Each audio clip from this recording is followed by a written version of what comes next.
How's it going, guys? It's Mr. Lone Wolf, and today it's just a bit of a short, simple video, just messing around mostly. I've not felt very well tonight, to be honest. A bit of a headache all night, and I just feel a bit like I'm getting ill. But yeah, I'll tell you a Dave story or something in a minute. I was going to go and start doing Battle on the Ice because I wanted to earn a bit of money back. When you park two trucks really close, they normally go invisible like that. However, when I switched back, Loaf, goddamn professional, stayed on top, so I didn't have to recrane it on, which is pretty handy. I was trying out, basically, I don't normally take the maintenance trailer with a Dolphin, but because I wanted to go and do the Battle on the Ice, I just wanted something there to keep fixing the car and Marshall. Yeah, I tried to put the back tyres of the Loaf like in between the maintenance trailer and my roof, but it's just not quite sitting low enough. Like the wheels don't quite hook on the back of the cab as they normally do. As you can see, it's a beast. Got it back, rescued it, but yeah, because like that maintenance trailer's just a little bit too high, those wheels just don't sit right, so I went for a little attempt. I mean, if I was driving along here and stuff, it'd be fine.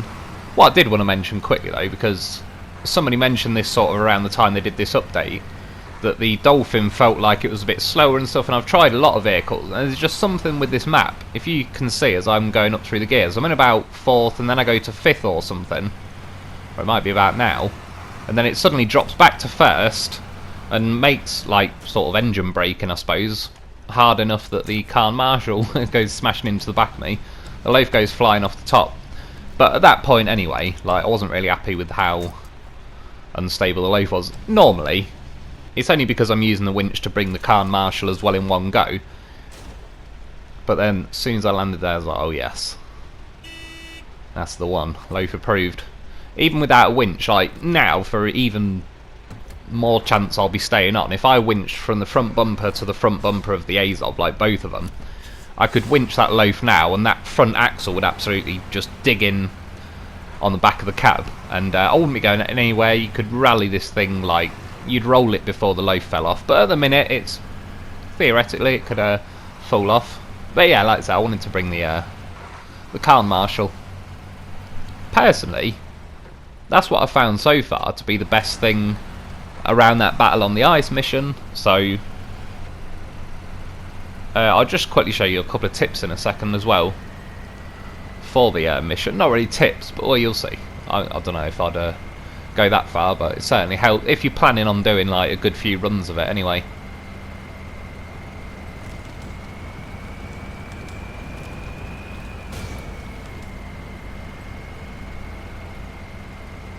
So it went around there. Loaf started skidding off to the left of it. I was like, well, I'll bang some ice with the left hand side. Sounds like some kind of euphemism, but we'll get through it. Yeah, hit some ice, jumped it back over to the middle, and we're all good. So this is what I like though with the Dolphin. Once you just put it in high gear, in the high range gearbox anyway, it just stays in it. Unless you're in some seriously rough terrain where I'd mostly just knock it out of high anyway. I would with anything, because otherwise I'm just going to make myself roll or something. But yeah, you get a good little bit of progress on. Whoop. Hoovered that thing in a bit quick. So it's nice to actually have something to use the car Marshall for. Tonight, by the way, I was either going to do, I was an hour in between the car Marshall review or one of my favourite trucks. But like I said, I didn't feel too well, and what I wasn't sure is, like, sometimes I get migraines and that, and if it kept getting worse, I'd end up getting, like, say, the review footage, and then just not being able to make a video on it or anything else, because that's what I've been doing tonight and stuff. So yeah, I just went for a bit of a chilled video. I was doing these missions.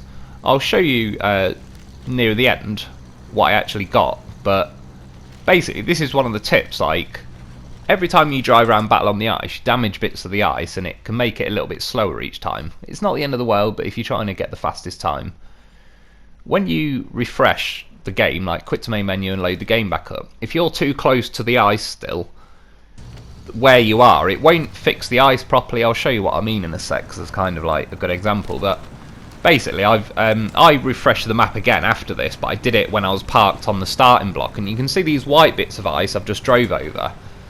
They're like that I drove over originally when I got here in the Azov, I think. or I've drove from there. But either way, you can see they're damaged bits of ice, and that bit doesn't really fall through.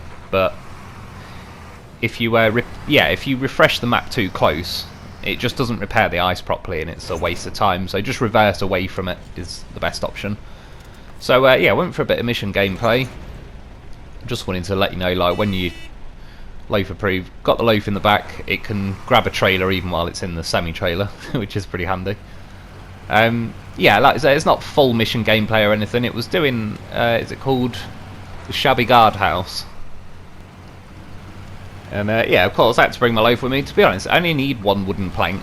Again, I wasn't really thinking, I wasn't putting a whole lot of mind effort into the whole endeavour, but what I probably would do is just winch the Loaf behind me with the scout fuel trailer, put a crane on the Dolphin, and just put the wooden planks on my head, as I've done before. Like, it's pretty handy extra carrying spot with the Dolphin. The reason I sort of brought this semi-trailer, if you see when I pulled up to the semi-trailer at my garage, I already had it there. You know, like when you take a pair of shoes off and you use one shoe to tread on the other shoe, and then you just see them left where you took them off. That's what these two trailers were like where I'd last been out in the Dolphin and Loaf. So basically I've got to head past that train station and grab some wooden planks. While we're on the way anyway, I was thinking, well, I don't know, what other Dave stories? So many to bloody choose from. So we're fishing once, and I don't even know why I thought of this, but yeah, just something. We were fishing, it was me and my brother Adam. We used to live at the same place, and very nearby there was lake. I'll explain it some of the time, but there was 2 lakes, or about 3 lakes actually, pretty near us. We had a fishing license for the lakes, but for whatever reason, one of the lakes was like some premium lake. I don't know, like the fish must have been sexier, like they're wearing Ann Summers stockings and suspenders or something. I don't know, it was just some type of premium lake that you had to pay extra for. So anyway, yeah, me and Adam were fishing there, and we genuinely had like a 4-foot pink fishing rod that we'd bought, but not that day, but at some point from like the local shop. Like, I like a bit of fishing, but it's sort of more of an excuse to just sit there in the sun chilling, doing not a lot of anything. And yeah, these guys nearby though had about 4 odd grand's worth of equipment, and they were kind of like joking, taking the piss a bit that we had this little 4-foot rod, which I didn't care. I was like, say, I was in the sun enjoying myself. And yeah, after about 10 or 20 minutes started reeling and fishing. It was about a 19-pound carp or something, so it was pretty nice for the size of the lake. Anyway, Adam said something along the lines of, yeah, what you guys caught? And sort of said it as a question, but they knew, like, it was like, you haven't had a single bite since we've been here, and now we just reeled in a whopper with a 4-foot pink rod. So they got a bit like arsey. You could see him on the phone, and then security came, so they obviously rang security. And yeah, security, to be fair, he was saying, he was not being a dickhead or anything, but he just said, yeah, you got your license, blah blah. And then he said, have you got a keep net? And we said no, and he's like, sorry, but you need to have a keep net to fish on here. Which we said, well, we're not keeping the fish, like, as soon as we unhook them, we'll let them go. But he just said it's the rules, blah blah blah. At that point, for no apparent reason, Dave pulled up, hadn't rang us, hadn't let us know he was on the way over or anything like that. He just pulled up, somehow knew we were at the lake. And yeah, as he was getting out his car, we were like, yeah, we're going to do one, because we ain't got a keep net. And he's like, oh, what, one of these? Pulls keep net out the back of his car. To this day, I have no idea. I mean, he surely can't just drive around with a keep net on him. Like, it was that little bloody Fiesta. It was the one he went flying, like, through the petrol, well, through the services. He didn't literally go between the petrol pumps. He went, like, round to the left of the petrol station. Anyway, that's a different story. A little later on, we were fishing around a separate bit, and another security guard was just walking around. Again, not particularly funny or anything like that, but he said, have you got your licence? That's pretty much what they're going around asking. For some reason, in England, they're obsessed with fishing licences. I don't know why, but they are. And yeah, we said we got a licence, but then it turned out the lake we were fishing in was like some extra premium lake, as I said. So he said, have you got like this extra bloody licence for this thing? We said no. And there was basically 3 lakes, but the 2 we were at, like, there was the premium one, and there was divided by like a pretty narrow mud bank almost that was about the width of a car that you could drive along. And then there was the non-premium lake. So we started fishing in the non-premium lake, and as the security guard turned round, Dave, genuinely, you know how you go to cast a fishing rod and you kind of flick it behind you and then cast it forward? Dave pretended to do that, but he actually released it when he cast it behind him. So as this security guard obviously just turning around, he can hear a splash back in the premium lake. So he turns around and honestly gave me and my other brother Adam a look like, is this guy fucking real? And then said something like, what the hell are you doing? And Dave just said, oh, I'm having a quick one dip, whatever a one dip is. Like, we just ended up using it as like, if you're going to go and try some or it's near the arcades, like, go on, let's have a quick one dip in the arcades. It just became a saying. But yeah, this security guard's just looking at Dave in disbelief. And Dave, like I said, the premium lake is now directly behind us and we're facing the like non-premium lake. So Dave's obviously cast this thing out behind him. He's still pretending he's got the rod in front of him as this security guard is staring at him. And Dave's just reeling with the fishing line over his shoulder coming in. It's like, at some point, a hook is going to come out of that water. But yeah, it's a Dave. Like, everything's just funny when there's a Dave there. As you can see, I took my chances, went through here. It's better to go round here than go the roadway, basically. And yeah, got my loaf, or I got the trailer caught, got a bit snagged. Look, my dolphin was driving by itself there. I've let off, I'm not winching. And even when I switched to the dolphin, look, it's still genuinely, I'm not touching the accelerator. As soon as I touch the steering, it turns itself off. But yeah, it was not looking good for the loaf, so... Do not try and bend the spoon. That's impossible. Instead, only try to realize the truth. What truth? There is no spoon. There is no spoon? Then you'll see that it is not the spoon that bends. It is only yourself.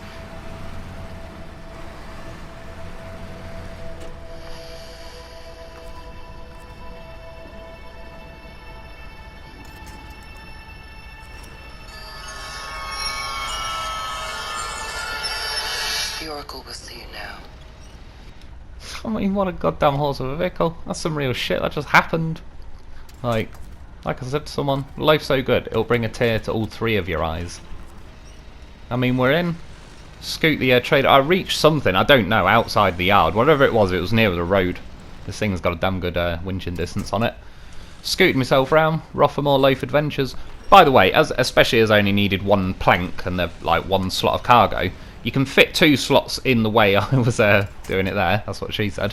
But if you've only got 1 slot of cargo, just scoot the whole loaf in the trailer. It's a lot better. It's a lot less hassle. The trailer, yeah, the Scout fuel trailer can't wiggle around as much. Preferably, just keep a winch attached to the bumper of the loaf to the back of your dolphin. You don't have to do it like zipped up as tight as possible because, yeah, you don't. But as long as it's like generally resting against them front cargo, you'll be good. So yeah, I was on my way back. Like I say, I'm surprised it's only 1 cargo. There's a lot of missions on here that yeah, there's not like, it's not much cargo really. I'm not necessarily complaining. I wouldn't argue, I wouldn't mind if there was, you know, say 2 planks of wood and then 2 lots of metal beams or something. But yeah, I suppose this map is more like the challenge of the map. That's why I'm just going to cut a tiny bit ahead. The guard's house is just round the corner, but honestly, the snow is so slow that it's like another 3 minutes of video just for driving very slowly. I do want to mention though, when I got here, I drove to that square where you accept the mission, and it wouldn't let me drop the planks off. But when I look around, there's just a square over here. I mean, again, I wasn't paying much attention. I've had a bit of a headache, and I really wasn't. Like, this was brain dead driving tonight, so... yeah, the square that you have to drop it off to is like sort of just to the left. Not that much money considering, but again, I suppose it's only 1. Yeah, a 1 wooden plank. I mean, that's what you could do that with a scout and a single cargo. I suppose it's pretty cool that actually that they have got a single cargo mission. I never even thought about it. I only really realised it was only 1 slot of cargo when I got there with the semi-trailer and was like, oh yeah, probably overkill a little bit. I mean, run away back now to the garage. I mean, look at it, Loaf's having time its life. I'm not looking where I'm going, of course. Never usually do. Slap the shit out of that ice. Look at it, Illuminati confirmed. But yeah, I was kind of like, well, we're done now. I'm going home. What could possibly go wrong? So he's having a good old time. But then I really wasn't paying attention, smashed into some rocks. That was like worst case scenario because the trailer was tilting just enough to where, yeah, not good. But you see, Loaf's goddamn professional. He was sat there ready for this eventuality. And I mean, let's be honest, it's took one hell of a beating. It's got no suspension left. The engine has the tiniest little bit of health left. There's no fuel tank left. And I don't know, 1 to 4 tyres has gone. My guess would be 2 or 3. There's usually 1 tyre left, but yeah. Well, I mean, look at it. It did actually go to do the engine stalling once or twice, which this practically never does, no matter how knackered your engine is. But, and even though we're just scraping by the skin of our teeth, we're going to get there. So Loaf's a goddamn professional. And look at it. It is like the Matrix. Starting to believe. I mean, you can't knock it. That is a goddamn professional. It looks so cool when it's lowered as well. That's why I like smashing it around, by the way, because I just like having a little drive of it. When I was doing that horn the other day and it collapsed the suspension, I was like, yes. I've not been able to do it since. Like I said, it was just some random glitch. I mean, look at him flipping around like a little happy tuner back there. Time visibly life. I was like, oh shit. But I basically made it back to the base now. Which that's what I wanted to do, was I didn't want to just detach the trailer, recover the Dolphin, recover the Loaf and leave those 2 trailers there, but now I've gotten back to the base. I was happy. Don't know what that bounce was about. It was a good job I did get them back to the base as well. Because I stubbornly tried to just drive straight over a rock. Started tilting. I don't know what the hell I grabbed onto there. It was actually a tree, but it moved. Yeah, I rolled. However, the Loaf is completely deleted. But I made it back to the garage. So recovered. Drove back out forwards. Sat sideways at the side of this rock. And I'm counting that. If it didn't get me from back there where it flipped the trailer the first time, I'd say fair enough, but I'm officially what I would call outside the garage now. Yeah, I mean, goddamn horse of a vehicle, killed a tree, it's the gift that keeps on giving. And one thing finally, that I just wanted to, well, the reason I left it till last, as you can see from the very start of that clip, I was just recovering everything in for the night. There's where I cut across in the Dolphin and Loaf when I was off to do the I don't know, rescue a marsh mission or something. It's one of the actual contracts.